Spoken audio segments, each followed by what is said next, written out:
67쪽부터 보시죠. 67쪽. 다 펴셨습니까? 거지 같네, 이거. 어우. 자, 67쪽 들어갈 때 현대식 복합 2개 나와 있죠. 가와나 2개 나와 있습니다. 자, 문제 중에서 32번 문제 보기 먼저 보고 가 제시문 독해하도록 하겠습니다. 다시 32번 문제 보기 보시고 시작할게요. 자, 보기입니다. 같이 봅시다.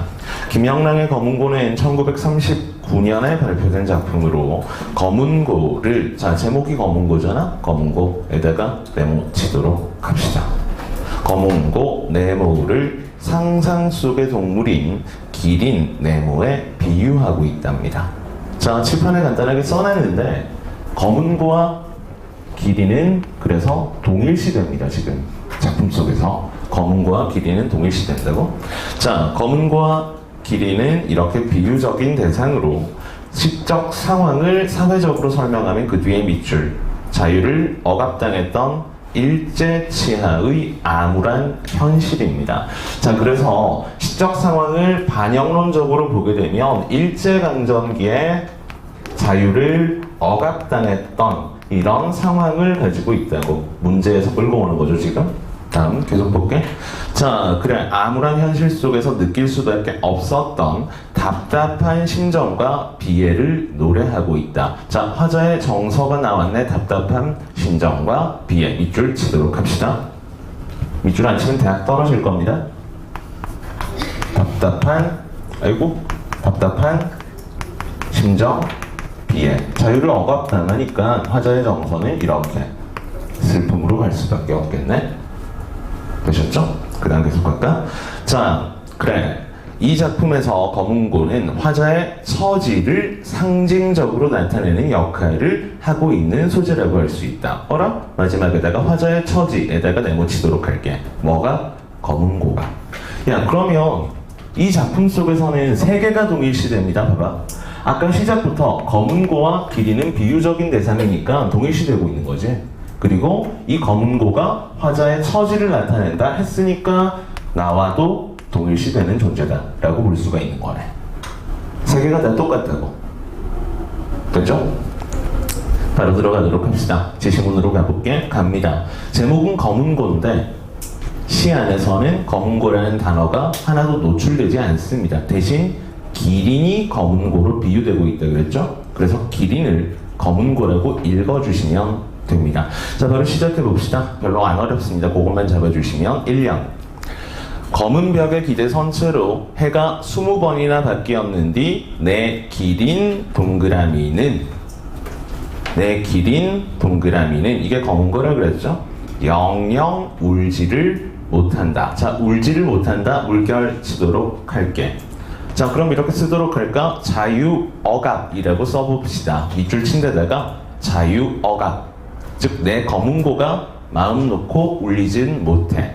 그럼 이건 화자와도 동일시된다고 했잖아. 화자가 시인인데 우리가 잘 알다시피 김영랑 하게 되면 음악성을 강조하는 시인이었잖아. 그쵸? 근데 자기의 노래, 시, 음악을 표현하지 못한다. 즉, 표현의 자유를 억압당했다라고 읽어주시면 되는 거겠죠. 됐나? 자, 1행과 2행 다시 색채감이 먼저 나왔죠. 검은 벽이다. 그죠? 그러면서 약간 암담한 분위기나 쓸쓸한 분위기 조성하는데 기여하겠죠. 다시 2형 갑시다. 그 가슴을 퉁 흔들고 갔던 노인의 손이 있었답니다. 자, 검은고를 생각하게 되면 과거에는 어떤 노인이 검은고의 가슴을 퉁 흔들고 소리를 내고 이렇게 살았었단 말이야. 그런데 현재, 지금은 어느 끝없는 향연의 잔치자리에 죽어가지고 저승해서 잔치자리에 높이 앉아 있을 것이니. 자, 이제 그래서 더 이상 검은고를 울리던 사람이 없다는 얘기입니다. 마지막 세 번째 줄. 땅 위에 외로운 기린이야. 땅 위에 남아있는 기린은 혼자. 이 노인은 천상에 가 있는 것 같은데. 땅 위에 외로운 기린이야. 검은고라. 미쳤구나 내가. 검은고야 하마 벌써 잊어졌을라. 벌써 잊혀졌겠는가 라고 해석이 됩니다. 그래서 잊혀지지 않았을 것이다. 즉 노인도 저승에 가 있긴 하지만 이 검은고를 잊지 못하고 있을 것이다 라는 마음이 들어가 있는 거야. 그래서 이렇게 잊지 않고 계속 생각하고 있으니까 언젠간 울리게 될 것이라는 생각이 바탕에 깔려 있다 라고 해석하라고 EBS 해설지에 나와 있습니다. 자, 이 19만 가지고 우리가 그 해석하기 상당히 어렵습니다. 그래서 이건 따로 좀 필기를 해두도록 합시다. 이형 끝에다가 이 기린이 하마 잊어졌을라 옆에다가 언젠간 울리게 될 것이라고 하는 믿음이 깔려 있다고. 해설지를 그대로 옮겨오는 겁니다. 언젠가 울리게 될 것이라는 믿음이 담겨 있다고. 즉 잊지 않고 있으니까, 계속 생각하고 있으니까 언젠가는 다시 울릴 거래. 하지만 작품 끝까지 보더라도 희망적이다라고 말하기는 좀 어렵습니다. 자, 어쨌건 3년으로 가볼게. 현실을 이제 다시 보여줍니다. 바깥은 거친 들에 이리떼, 세모만 몰려다니고, 이리떼, 세모 몰려다니네요. 그 다음 사람인 양 꿈인, 그럼 사람인 척 꿈이었으니까 진짜는 아니네요. 잔나비, 세모떼들만 쏘다니어서 원숭이죠. 허위의식을 나타낸다고 볼 수 있겠네. 사람도 아닌데 사람인 척 몰려다니니까. 그렇죠? 자, 이런 가짜들만 쏘다니고 있어서 내 길이는 마음을 둘 곳도 몸을 둘 곳도 없어져 버렸다. 이런 부정적 상황, 혼란스러운 상황 때문에 안정되지 않는다. 가만히 있지를 못하면 이거 뭡니까? 방황과 혼란의 상태를 나타내는 거죠. 됐나? 방황과 혼란의 상태. 자, 암담한 현실을 계속 나타낸다고 했는데 이 암담한 현실을 나타내는 일제를 표상하는 존재들이 이리떼나 아니면 원숭이떼, 즉 잔나비떼가 되겠죠. 그래서 화자 내지는 기린 내지는 검은고가 내면의 혼란 상태. 다음 마지막 연이네요. 그래서 내가 어떤 반응을 보이는가? 문을 아주 굳이 닫고 굳게 닫아버립니다. 왜? 세상으로 나가게 되면 현실은 타락했고 부정적이니까 섞이기 싫은 거야. 됐나? 그럼 문을 닫았다라고 하는 건 단절의 소재가 되어버리죠. 문이라고 하는 건 부정적 현실과 단절을 이루는 매개체가 문이 되겠습니다. 다음. 자, 문을 아주 굳게 닫아버리고 벽에 기대 선 채로 해가 또 한 번 바뀌거늘 이 밤도 내 길이는 마음 놓고 울지를 못한다. 그래서 부정적 상황이 지속되고 있음을 보여주고 있는 작품이겠네요. 됐나? 이 작품에서 전체적으로 희망적이다 라고 말할 수는 없죠. 계속해서 부정적 현실이 중심이 되고 있기 때문에 절망적 현실을 그려내고 있다. 그 속에서 화자의 정서는 아까 보기에서도 보셨듯이 비애나 답답함을 느끼고 있다. 이렇게 정리하시면 되겠죠. 됐나? 자, 그런데 문제에서 하나 의인법 말하고 있으니까 자, 기린이라고 하는 게 상상 속의 동물이라고 32번 보기에 나왔었잖아.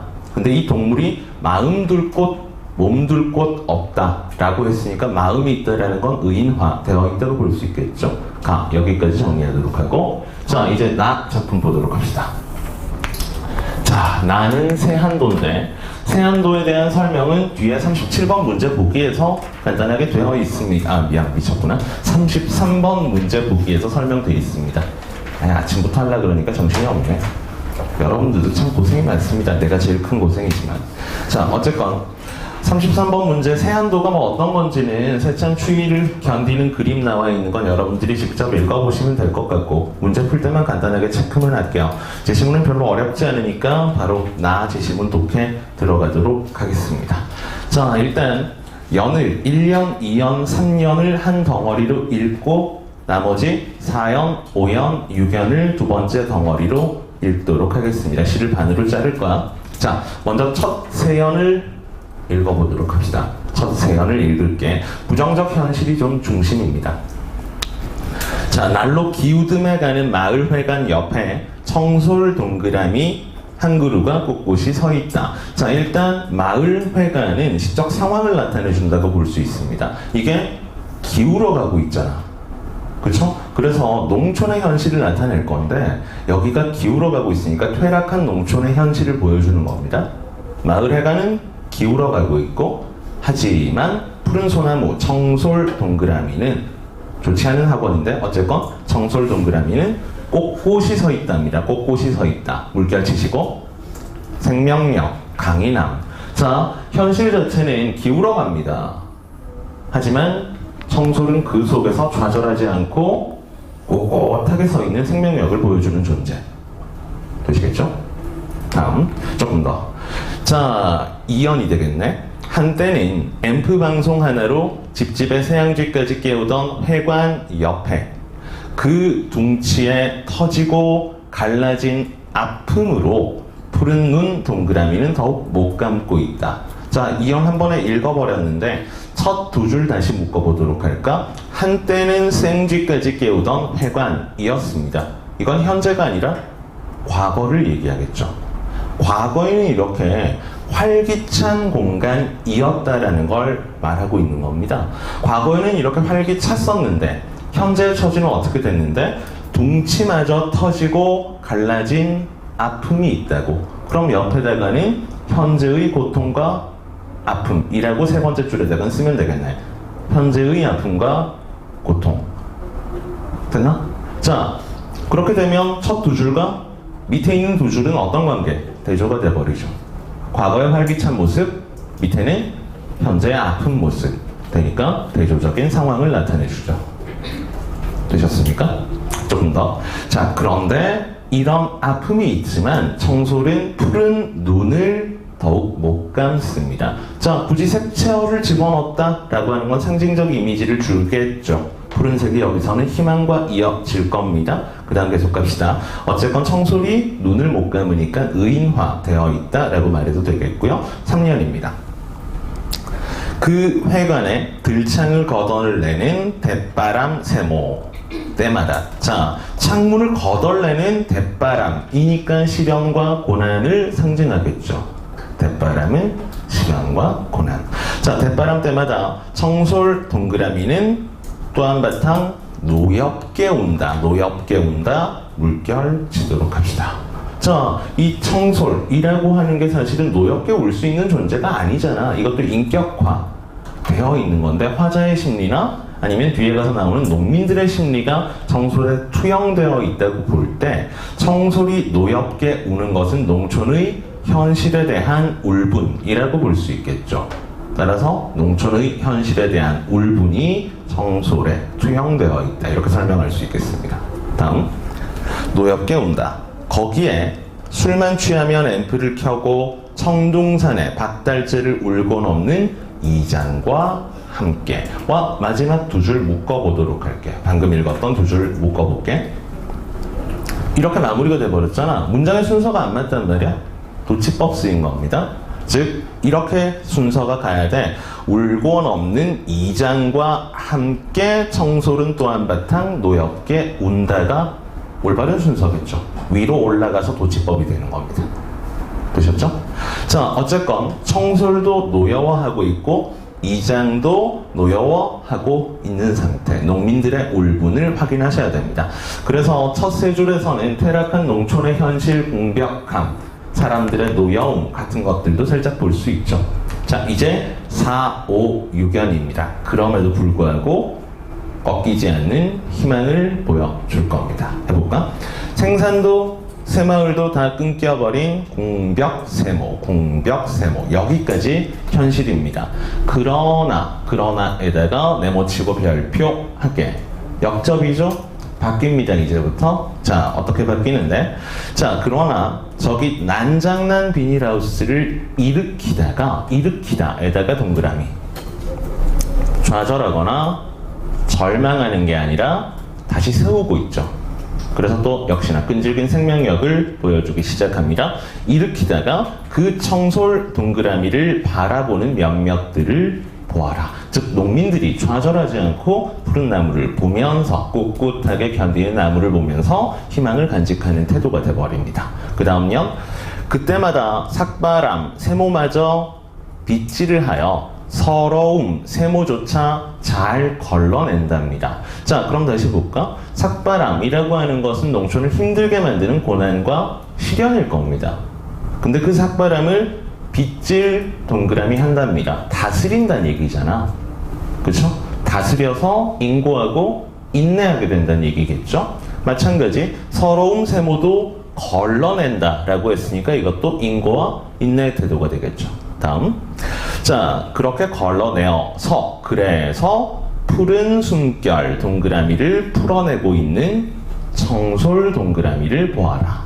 자, 그래서 누가 보아도 청솔, 푸른 숨결, 색채어 푸르다는 희망을 나타내주는 상징적 색채어가 되겠죠.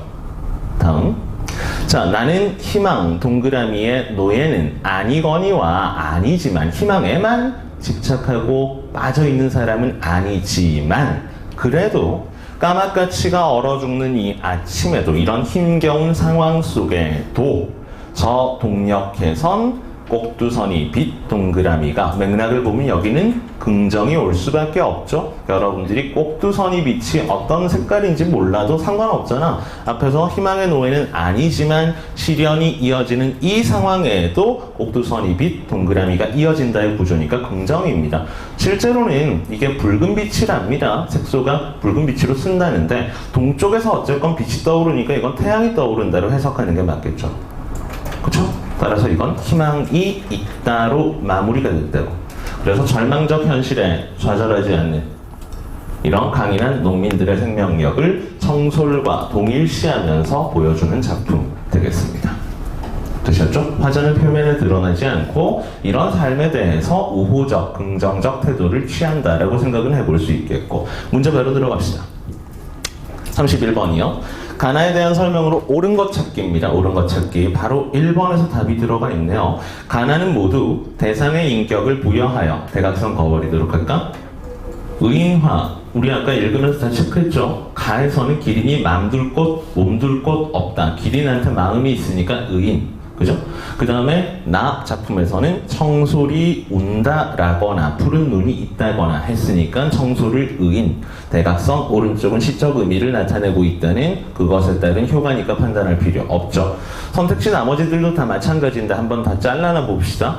2번, 가나는 모두 명령형의 어조를 사용하여, 대각선 긋도록 할게.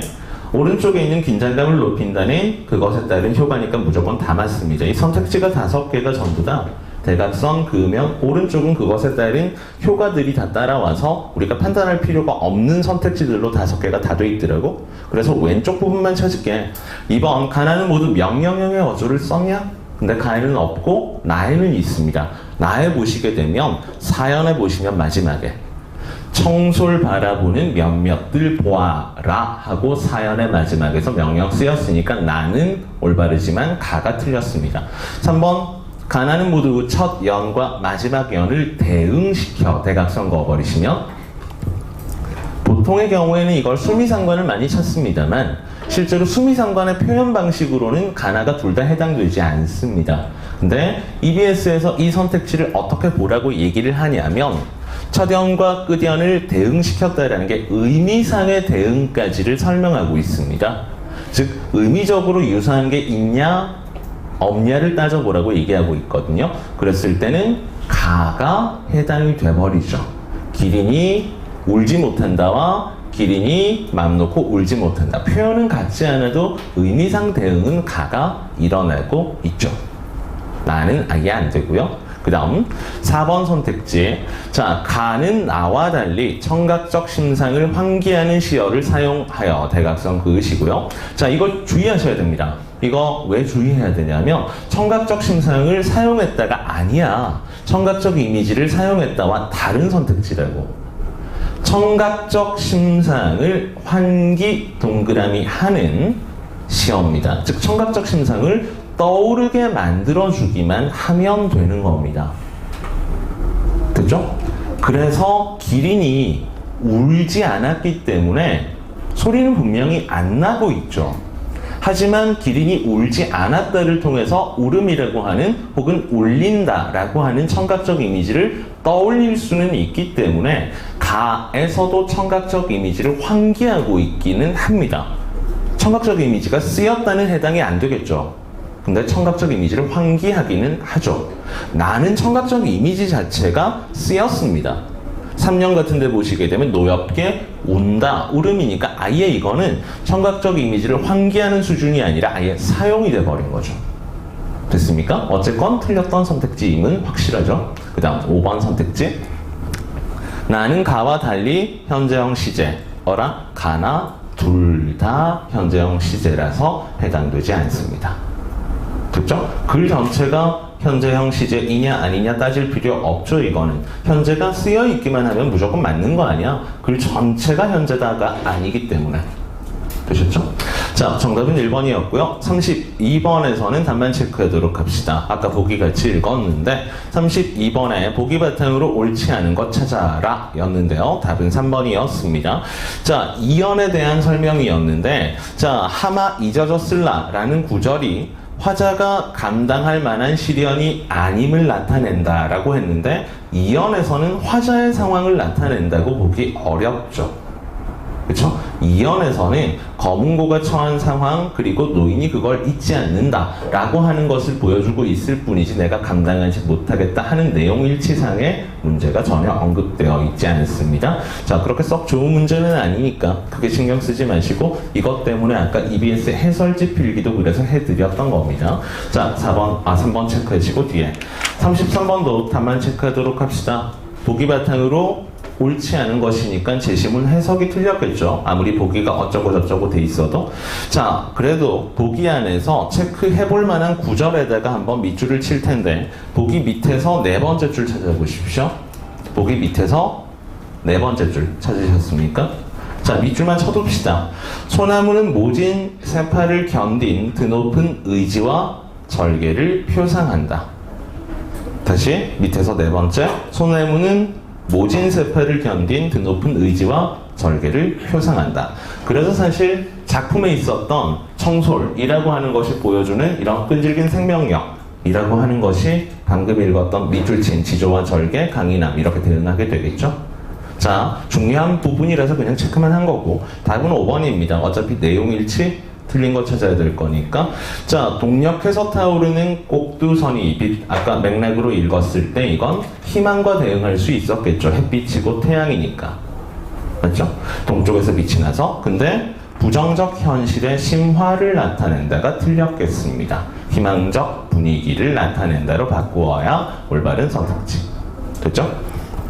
자, 다음 68쪽의 화산중봉기 간단히 보도록 합시다. 자, 고전 소설인데 이건 제시문이 읽지 않을 겁니다. 별로 어렵지가 않아서 그냥 앞에 간단하게 써놓기만 했는데요. 자, 보시게 되면 우리 뭐 풀어오셔서 아시겠습니다만 진짜와 가짜를 구별하는 진가쟁주의 형태를 보여줍니다. 자, 진가쟁주, 진짜와 가짜가 주인 자리를 놓고 다투는 건데 대표적으로 옹고직전 떠올리시면 되겠습니다. 자, 내용상으로 크게 임팩트 있는 제시문은 아니어서 간단하게 이렇게 잘라는 놨는데 이따가 장면을 지금 자르고 설명드려야겠네요. 자, 먼저 68쪽에서 밑에서 12번째 줄 찾아보십시오. 68쪽에서 밑에서 12번째 줄. 그대는 지금도 선옥 중에서 진위를 모르느니요 부터 해서 2번 장면의 시작으로 자르십시오. 다시 밑에서 12번째 줄. 그대는 지금도 두 선옥 중에서 부터가 2번. 3번 장면은 쉽죠? 오른쪽 페이지 가셔가지고 중략 바로 다음에 차설로 시작하는 거기를 3번 장면의 시작으로 잡도록 하겠습니다. 됐죠? 자, 이렇게 세 개로 잘라놨을 때 봅시다. 자, 지금 여기 선옥의 진짜 아버지인 1번 장면에서 처사와 어머니인 부인이 진짜 선옥이가 돌아왔는데 그동안 가짜 선옥이랑 살고 있었던 거 아니야? 3번 장면 가면 이 가짜 선옥 역할이 흥룡이다 라는 거 알 수 있지만, 그런데 어쨌건 와, 누가 진짜야 몰라가지고 당황하는 장면이 그냥 1번입니다. 그래서 진짜 선옥을 알아내지를 못해서 당황하는 부모님, 처사 내외 얘기가 그냥 1번이야. 별 내용이 없죠. 자, 2번 장면 들어가면 와, 진짜 가짜 가지고 막 싸우고 있으니까 관리 하나가 온단 말이야. 어사가 오게 되죠. 그래가지고 어사가 부인인 이씨를 불러서, 선옥의 부인인 이씨를 불러가지고 진짜를 밝혀내는 장면이 2번 장면입니다. 그죠? 자, 근데 이 진가쟁주형 소설에서 진짜와 가짜를 구별한다거나 아니면 재판을 한다거나 할 때 이런 공정한 관리의 필요성도 혹은 현명한 관리의 필요성도 고전소설에서 가끔씩 보여주죠. 이 어사가 담당하는 역할은 제시문에서 공정하고 현명한 관리의 필요성을 나타내는 인물입니다. 그리고 이 진짜와 가짜를 구분하는데 결정적 기여를 한 것은 이 씨가, 선옥의 부인인 이 씨가 진짜를 밝혀내는데 결정적 기여를 하죠. 근데 이 씨에 대한 평가는 글 제일 끝에 나와 있습니다. 제시문 제일 끝을 보시게 되면 모든 백성들이 이 씨의 정절과 지혜를 감탄하지 아니하는 이가 없었다. 이 집안에서 다 몰랐는데 이 씨만 정확하게 알고 있었고 진실을 밝혀냅니다. 지혜도 있고 남편에 대한 정절도 있는 긍정적 인물로 형상화되는 게 선옥의 부인 이 씨. 되셨죠? 자, 그리고 이제 A로 묶여있는, 이번 장면 안에 A로 묶여있는 부분에서 문제에서도 언급되어 있지만 세상에는 닮은 사람이 많으니까 충분히 부모님 착각할 수 있습니다 하면서 부모님을 위로하는 진짜 선옥이의 모습도 부분적으로 나오긴 하죠. 됐나? 자, 그리고 마지막 3번 장면에서는 이제 악인으로서의 면모가 드러나는 대목이죠. 형옥이랑, 즉 이 가짜 선옥 사건을 주도했던 형옥이와 가짜 선옥 역할을 했던 흥룡이가 저 끝까지 자기의 죄를 뉘우치지 않고 정말 몰랐다 하고 잡아떼다가 혼나는 장면. 그래서 권선징악의 마무리가 돼버리죠. 악에 대한 징계가 일어나게 되고, 그리고 행복한 결말 부분입니다. 물론 소설은 이 뒤에까지 더 이어집니다만, 영웅적인 활약을 한다거나 내용이 더 이어집니다만, 그래도 어쨌건 주어진 대목 안에서는 마지막에서 권선징악으로 끝나는 거죠. 자, 문제도 그다지 어렵다거나 하지 않기 때문에 풀지 않도록 하겠습니다. 자, 그럼 뒤로 넘어가셔서 현대소설 완장 보도록 하겠습니다. 71쪽입니다.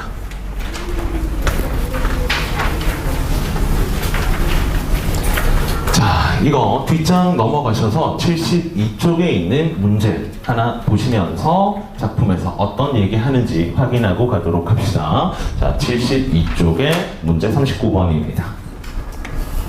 자, 39번 문제 확인합시다. 작가는 지난 80년대 초 불행한 정치 현실을 지켜보면서 잘못된 권력을 향해서 마구 야유를 퍼붓고 싶은 충동에 붙잡혀 지냈던 때가 있었다라고 했다. 이 작품은 이러한 작가의 생각을 토대로 지어졌다. 작가는 이 작품에서 일반적으로 하급직의 권한을 상징하는 완장 밑줄만 쳐두도록 합시다. 제목이잖아. 하급직의 권한을 상징하는 완장 밑줄을 차용하고 있으며 빌려왔으며 주인공을 통해, 자, 인물을 통해 뭘 나타내는데 이게 중요하네. 뒤에 밑줄. 하잘것없는 권력에도 집착했던 사람들의 태도와 허위 의식을 비판적으로 보여주고 있다. 밑줄. 되셨죠? 이게 가장 중요합니다.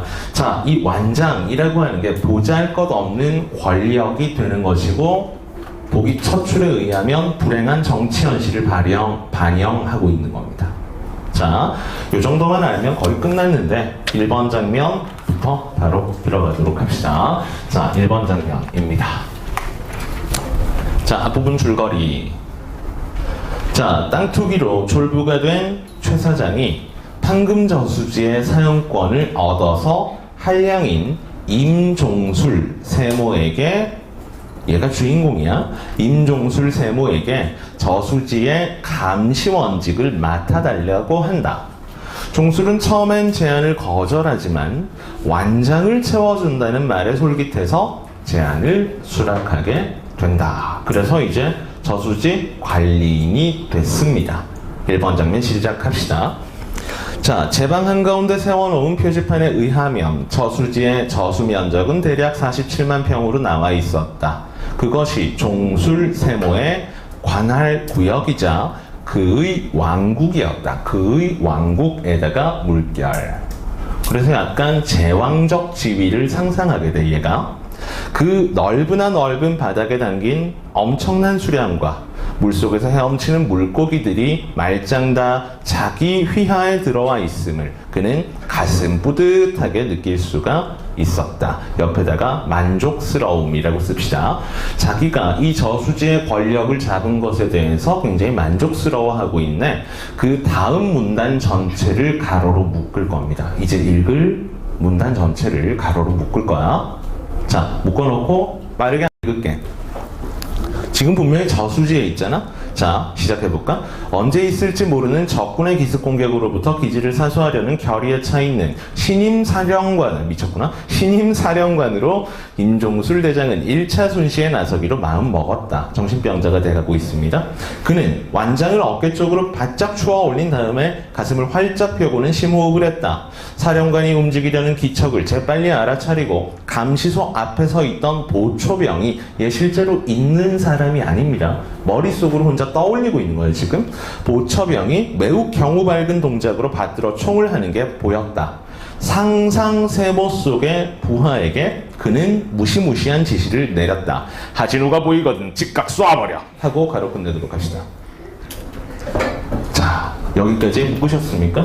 자, 근데 문제는 지금 종수리가 상상을 하고 있다는 게 중요한데 이건 진실이 아니라고. 즉 종수리가 가진 이런 생각과 권력욕이나 이런 것들은 전부 다 허상이라는 것을 보여줍니다. 상상 밑에다가 이렇게 쓰도록 할까? 권력은 허상이라고 등호 표시해버리도록 할게.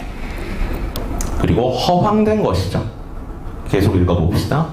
벌거벗은 뽕나무들이 줄줄이 서 있는 밋밋한 구릉의 앞자락을 타고 앙중리의 초두부락이 삐주룩이 들판을 기웃거리고 있었다.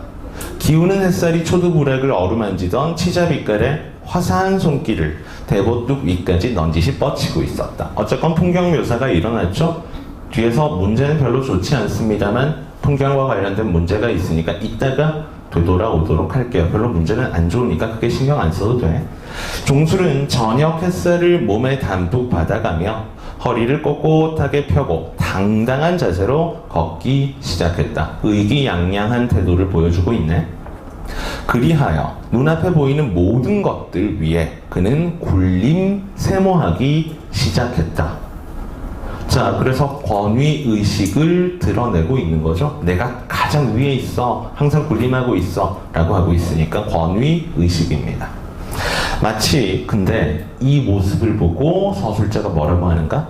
마치 시장경비원 물결이 수많은 목판장수, 포장마차집, 노점상들 위에 군림하듯 또한 방범대원 물결이, 방범대원 물결, 도로교통법과 통금 위반자들 위에 군림하듯 이번에는 그가, 물결, 다 동일시되고 있다는 거잖아. 그가 방금 저수지에 딸린 모든 것들에게 무조건의 복종 세모를, 야, 근데 이렇게 감시원이라든지 위에 군림하는 사람이 무조건적인 복종을 요구하면 안 되는데 종수리는 그 복종을 요구할 차례였답니다. 자, 일단은 무조건적 복종에다가는 왜곡된 권력욕이라고 씁시다. 왜곡된 권력욕. 지가 전부 다 가지려고 하고 있습니다. 끝까지 읽고 권위 세모를 세워야지 권위를 하고 1번 장면은 마무리. 자, 제일 뒷부분에서 세 개가 동일시되는 데가 상당히 또 중요합니다. 시장경비원이나 방범대원이나 종수리가 동일한 존재다. 이 세 개는 보잘것없는 권력욕을 보여줍니다. 물결친 세 개 연결하신 다음에 보잘것없는 권력이라고 쓸게. 자, 섞거나 써야지. 자, 1번 장면 정리하도록 합시다. 1번 장면에서 인물은 임종술밖에 없죠. 자, 배경 자체는 판금 저수지가 배경입니다. 그 다음에 1번 장면에서는 이렇게 정리하도록 할까? 보잘것없는 권력에 도취된 종술이라고만 씁시다.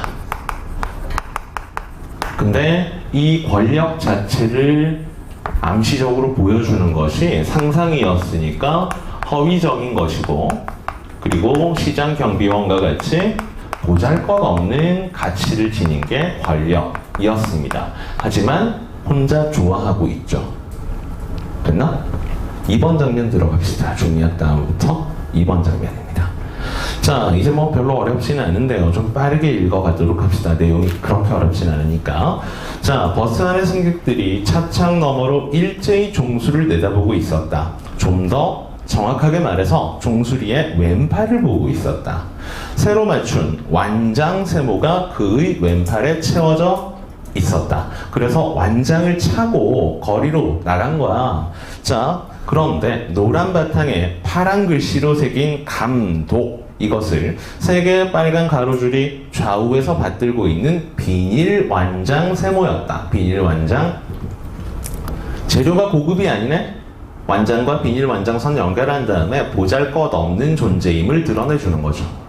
보잘것없는 존재임을 드러냅니다. 정말 대단하고 훌륭했다면 좋은 재료로 만들었지 비닐 따위로 만들지 않았을 거 아니야?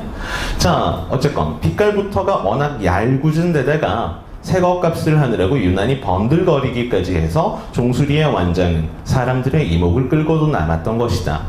버스가 이리시를 출발할 당시부터 사람들은 이상한 완장을 찬 웬 그들먹한 사내 물결한테, 얘가 종수리죠. 거들먹거리는 사내한테 관심을 쏟기 시작했다. 인상마저 남달리 험악하게 생긴 그가 버스에 오르자마자 거만한 눈초리 물결로, 얘가 과시욕에도 빠져있고 권력욕에도 빠져있다 보니까 이렇게 거만한 태도를 취합니다. 내부를 한 바퀴 둘러본 다음 빈자리를 찾아 앉았을 때 사람들은 우선 주눅부터 들었다. 실례합니다만 버스가 이리시 경계를 벗어난 완연한 시골길로 들어설 무렵에야 겨우 옆자리에 청년 네모는 용기를 냈다. 선생님은 직업이 무엇인가요? 종술로서는 난생 처음 들어보는 선생님 소리였다. 그러나 그는 뒤에 물결 퉁명스럽게 쏘아붙였다. 야, 실례하는 줄 알면서 묻기를 왜 물어? 청년은 더 이상 아무 말도 하지 않았다. 임씨가 맡은 그 감독이 무엇이다요? 종술은 얼른 소리나는 쪽으로 고개를 돌렸고 알만한 얼굴이었다. 소재지에서 이발관을 하는 사람이었다. 아직도 소식이 깡통인 그에게 종술은 대뜸 누나를 허옇게 불아렸다. 물결만 누나를 허옇게 불아렸다. 여보시오, 장씨. 장씨에다가 네모치도록 합시다. 어쨌건 이 청년과 장씨가 궁금해서 물어봤던 사람들이잖아. 자, 여보시오, 장씨. 당신 말버릇 좁게 세탁해야 쓰겠어. 내가 장씨 친구야 뭐야? 어따 대고 함부로 임씨여 임씨. 옆으로 화살표 하시고 안하무인이라고 씁시다. 안하무인. 야, 궁금해서 물어봤는데 버럭 화를 내죠. 누가 떠오르죠? 다음 계속 보도록 합시다. 같은 사람 떠올렸나봐. 그러자 이발관 사장 또한 단박에 침먹은 지내어 대쯤 먹은 배암꼴이 되었다. 꿀 먹은 벙어리랑 비슷한가 보네. 그죠? 그 다음. 자, 종수리가 어떤 위인인지는 소재지에서도 익히 아는지라 장씨는 가급적 성과를 덧들이지 않는 편이 자기 신상에 이롭다고 판단하고는 얼굴이 시뻘개질 정도로 만좌중에 당한 무안을 혼자서 사귀느라 느닷없는 생병을 앓기 시작했다. 한마디도 대꾸하지 못하고 그냥 속으로 사귀고 있답니다. 옆에다가는 침묵이라고 쓰시고 화살표에서 소극적 태도라고 씁시다. 이 권력자가 안하무인의 행동을 했음에도 불구하고 앞에 있었던 청년도 그리고 이발소 주인인 장씨도 침묵하는 태도로 일관하고 있습니다. 자, 그 다음 계속 더 읽을게요. 이발을 할 때마다 목덜미에 면도칼을 들이대고도 오히려 장씨 쪽에서 손이 덜덜 떨리는 유일한 손님이 바로 종술이었기 때문이다. 까지를 하고 이번 장면으로 자르도록 합시다. 자, 이번 장면에서는 인물은 종술이 그리고 버스에 같이 있었던 청년과 이발소 주인 장씨가 되겠죠. 배경 자체는 버스가 설정되어 있고, 자, 사건 자체는 종술이 허세를 부리는 모습이 나오죠. 그런데 그걸 대하는 사람들의 태도가 굉장히 공포에 질려 있는 모습입니다. 그래서 종술의 허세와 사람들, 그냥 승객들이라고 할까? 승객들의 공포, 물론 이걸 통해서 소극적 태도, 소시민적 태도로 나중에 또 연결이 됩니다.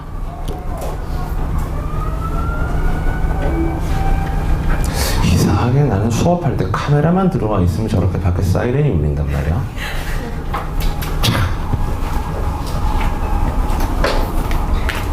즐거운 일이죠. 자, 3번 장면 마지막입니다. 볼게요.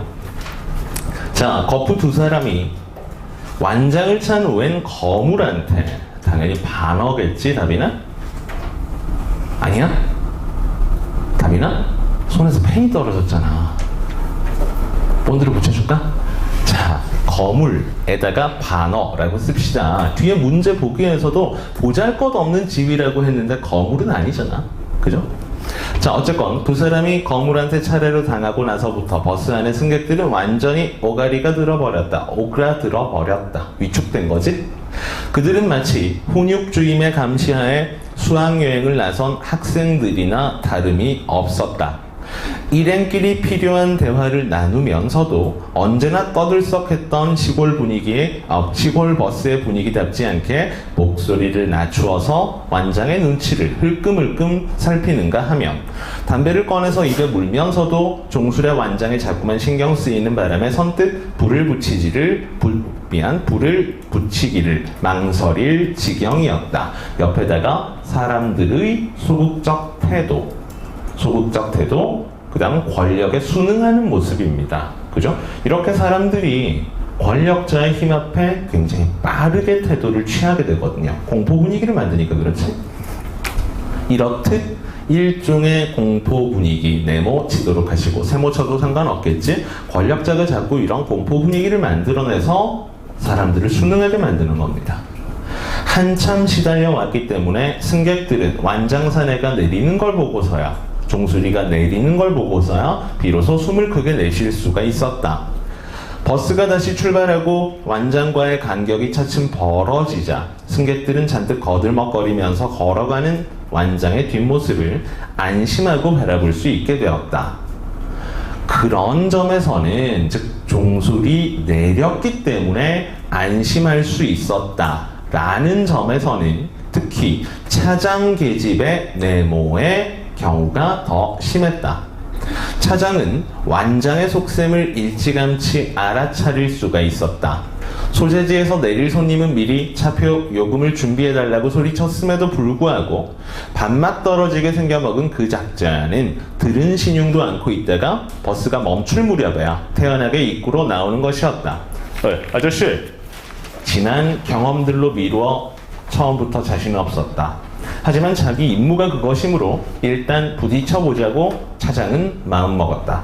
그러자 아니나 다를까 무임승차를 도모하는 거기의 것들이 흔히 쓰는 수법으로 작자가, 종수리가 엄청 흰자위 많은 누나를 세모로 홉드는 바람에 야겼다는 얘기죠. 차장은 나머지 말을 꿀꺽 삼키고 말았다. 물결만 칠까? 나머지 말을 꿀꺽 삼키고 말았다. 역시나 이것도 소극적 태도가 돼버리겠죠. 작자는 오른손으로 왼팔을 슬쩍 가리킨다. 완장을 가리켰겠네. 위풍당당한 걸음걸이로 멀어져 가는 것이었다. 그래서 돈도 안 내고 그냥 갔습니다. 옛날에는 버스를 내릴 때 돈을 냈나 보죠? 일본 문화가 그렇기 때문에 조금 그런 것 같은데 아직도 일본은 내릴 때 돈을 내거든. 그렇습니다. 그리고 처음 갔을 때 가장 당황하는 게 뭡니까? 왜 물어보지 내가? 뒷문으로 탄다는 게 가장 당황스럽죠. 앞문으로 내리고 뒷문으로 탑니다. 그래서 내릴 때 차장이 옆에서 돈을 내죠.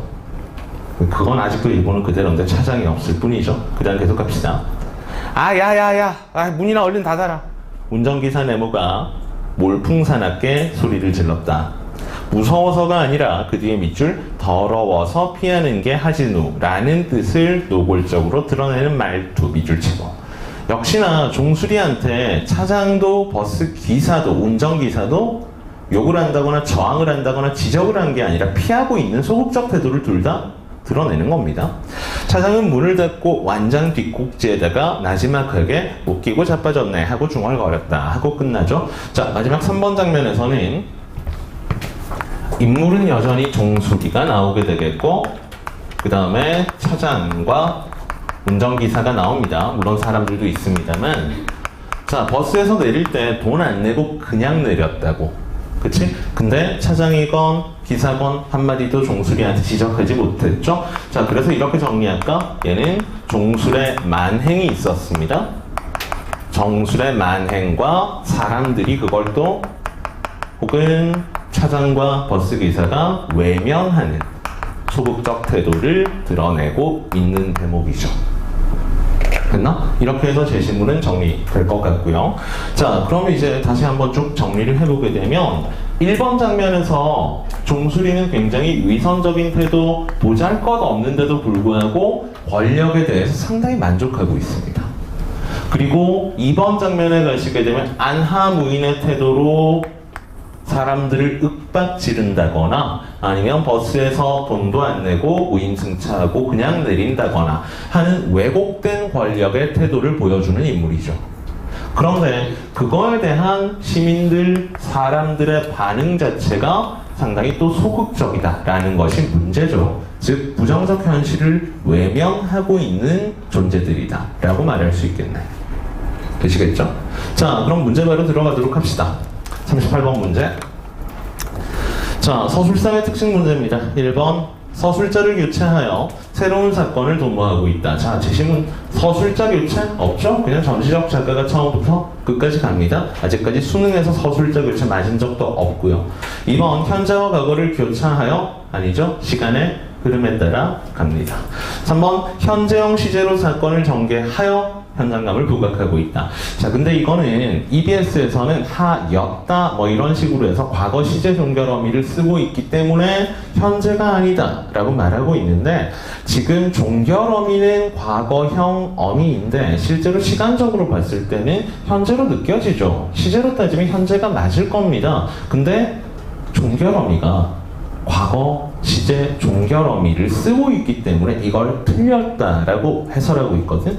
그래서 3번 선택지는 좋은 선택지가 아니야. 지워버려. 지워버려. 칼로 도려내도 됩니다. 다음 4번 선택지. 인물의 내면과 행동을 제시하여 부정적 특성을 부각하고 있다. 이게 답이 되겠네요. 1번 장면에서 종수리가 상상을 통하는 건 다 내면이잖아. 2, 3번 장면에서는 종수리가 행동을 하고 있잖아. 다 조건 충족됐고 종수리는 허위적인 권력욕에 빠진 인물이니까 비판적, 부정적. 되셨죠? 답 4번이고요. 5번 생략하도록 할게. 39번에도 답만 보도록 합시다. 39번의 답은 5번입니다. 그치?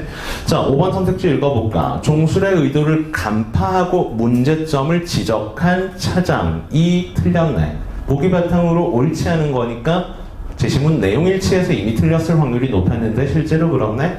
차장은 종술의 문제점을 지적한 게 아니라 외면해버리죠. 차장이나 기사가 외면하고 소극적으로. 다음. 자, 40번 문제 가도록 합시다. 이거 문제 정말 안 좋았는데 기억 밑줄이 아까 1번 장면에서 햇살 가득한 그런 풍경을 묘사했던 대목이 기억입니다. 그런데 기억의 서사적 기능을 보라고 했는데 이건 사실은 답 2번을 제외하면 나머지가 얼토당토 않다로 푸는 것이 합리적이야.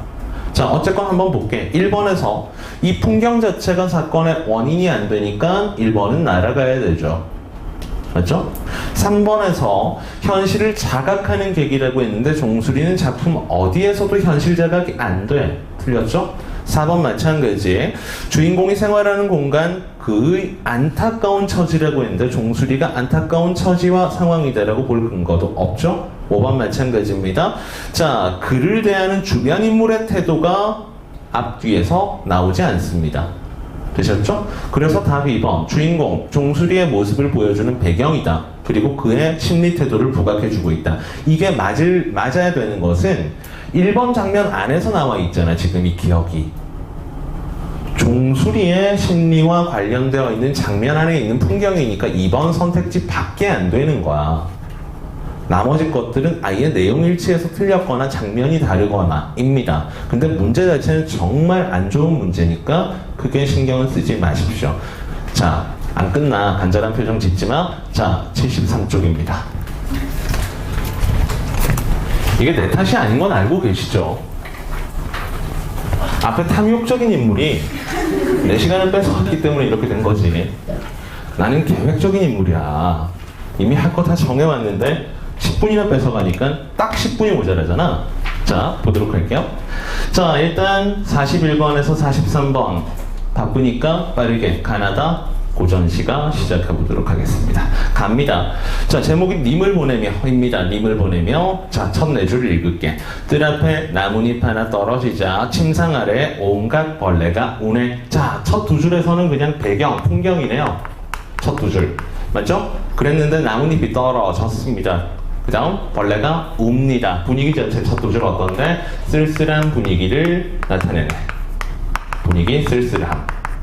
나뭇잎 떨어진 벌레가 그럼 이걸 뭐 굳이 객관적 상관물은 모든 시어가 그런 역할을 하니까 다 되겠지만 유난히 분위기가 강해서 그냥 벌레에다가 나뭇잎에다가 객관적 상관물이라고 써도 상관없죠. 3, 4행 시적 상황입니다. 훌쩍 가시는 님 잡을 수가 없는데 유유히 어디로 가시나요? 자, 그래서 3, 4행 잘라보시게 되면 이별의 상황이죠. 시적 상황이 님이 떠나가는 이별의 상황입니다. 됐죠?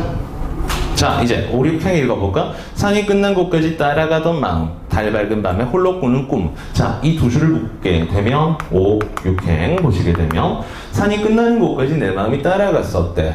님이 떠나가는 게 아쉬워서, 그리고 님이 그리워서, 그리고 달 밝은 밤에 혼자 꿈을 꾸고 있답니다. 그래서 화자의 정서가 나타나네. 이때는 그리움이나 외로움, 안타까움 이런 것들이 나타나는 구절이네.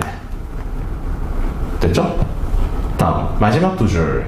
자, 남포에 봄 물결이 푸르러졌을 때 님이여 훗날 기약 어기지 마소. 물결 치도록 합시다. 미래에 대한 약속을 어기지 말랍니다. 그러면 나중에 봄에 다시 만납시다 라고 얘기하고 있는 것이니까 7, 8행에서는 재회에 대한 기대가 담겨 있습니다. 맞죠?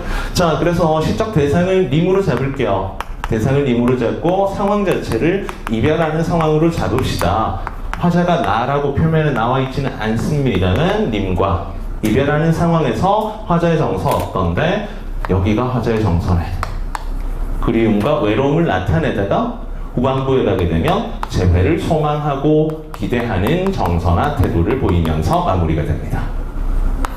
여기가 정서 태도. 됐습니까? 자, 그럼 이제 나 제시문 빠르게 보도록 하겠습니다. 자, 43번에 보기를 보고 원래는 읽어야 되는 작품인데 좀 바쁘니까 바로 시작해 보도록 합시다. 자, 풍상이 썩어친 날에 바람과 서리 세모가 썩어친 날에 이제 갓 피어난 황국화 동그라미를 은쟁반에다가 꺾어 담아서 옥당 네모로 보내실세. 자, 옥당은 보기에 의하면 화자가 있었던 위치입니다. 그리고 보내주신 것, 보내실세의 주체는 임금입니다. 임금님이 화자가 있는 옥당에 황국화, 노란 국화를 보내준 거야. 그 다음 마지막 줄. 그걸 딱 받고 나서 화자가 뭐라고 생각하는가? 돌이 세모야 꽃이 온 양 말하라. 꽃인 척 하지 말아라. 님의 뜻을 동그라미 님의 뜻을 내가 알겠노라. 이렇게 마무리가 됐어. 자, 시간이 없으니까 여기 정리하면서 본문 필기도 대신하도록 합시다. 화자는 나라고 나오지 않으니까 화자는 표면에 나타나진 않습니다. 대상은 두 가지로 나눠서 생각해 보셔야 될 텐데, 하나는 초중장의 대상인 황국화, 노란 국화, 임금이 보내준 것.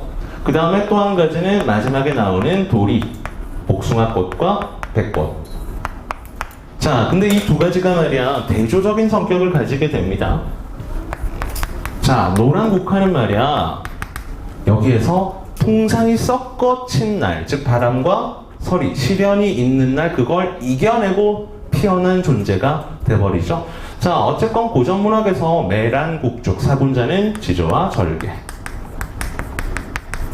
시련에 굴하지 않는 지조와 절개를 나타내는 황국화입니다. 그리고 보기에 의하면 신하의 도리를 나타내는 소재다 라고 얘기를 하고 있기 때문에 이 국화는 충신으로서의 태도를 가지게 되겠죠. 됐나? 자, 그런데 풍상 썩거친 날 도리는 피지 못합니다. 왜? 복숭아꽃과 백꽃은 가을이 아닌 봄에 피니까. 되셨죠? 따라서 얘는 아주 유약한 존재고 그 다음 쉽게 떨어져 버리는 그런 존재라고 보았을 때 얘는 간신을 나타낸다고 보시면 되겠죠. 자, 그래서 화자의 태도는 황국화에 대해서는 긍정적 태도, 우호적 태도를 취할 것이고 도리에 대해서는 부정적 태도를 취한다. 이렇게 놓으시면 되겠습니다. 되셨죠? 자, 다 제시문 보도록 합시다. 자, 산촌에 눈이 오니 바로 시작하도록 합시다. 다입니다. 산촌에 눈이 오니 돌길이 묻혀버렸구나. 자, 눈에다가 네모치도록 합시다. 눈에다가 미리 쓰고 갑시다. 속세와의 단절을 이루어주는 매개체입니다. 다시 눈에다가 속세와의 단절을 이루어주는 매개체. 즉 눈이 너무 많이 내려서 길을 다 끊어버린 거야 지금. 자, 시비를 열지 마라. 살인문을 열지 마라. 날 찾을 사람 누가 있겠는가? 서리법으로 아무도 날 찾아오지 않는다라고 하면서 속세와의 단절감을 보여주고 있는 거죠. 마지막 밤중만 한밤중에 일편명월 동그라미만이 기 그것이 벗 동그라미인가 하노라. 자, 일편명월 한 조각의 달과 벗에다가 선 연결하시면 의인법 되겠죠? 달 보고 벗이라고 했으니까 태도로 따지게 되면 무라일체 되겠죠. 됐나? 정리해 보도록 할까? 자, 일단 대상 자체를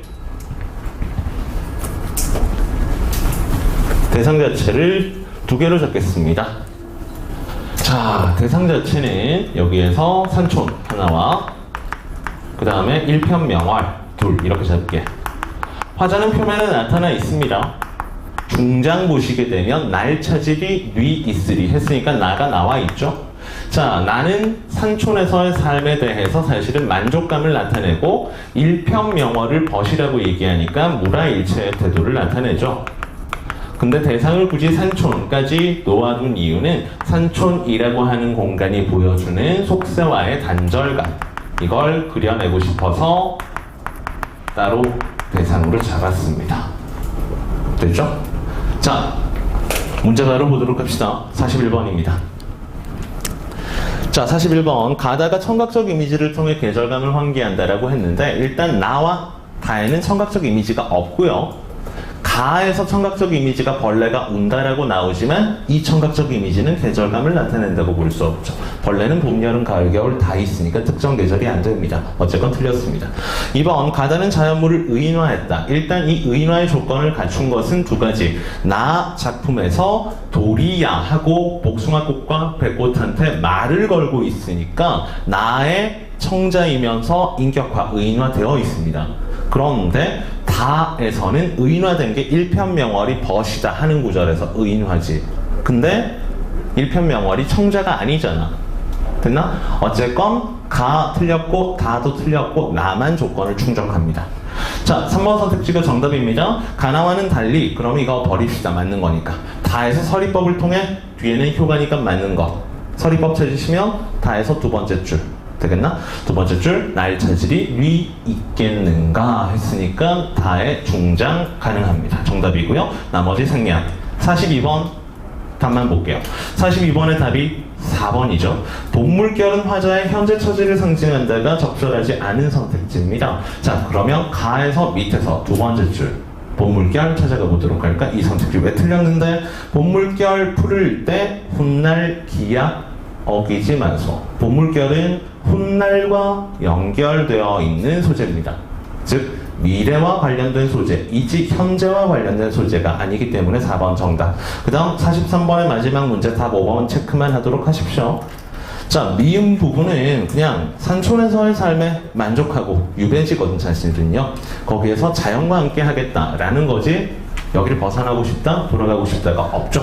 자, 걱정하지 마십시오. 뒤에 있는 74쪽과 75쪽의 건축학개론처럼 달콤한 이야기는 하지 않을 거니까. 자, 오늘 여기까지 하도록 합시다.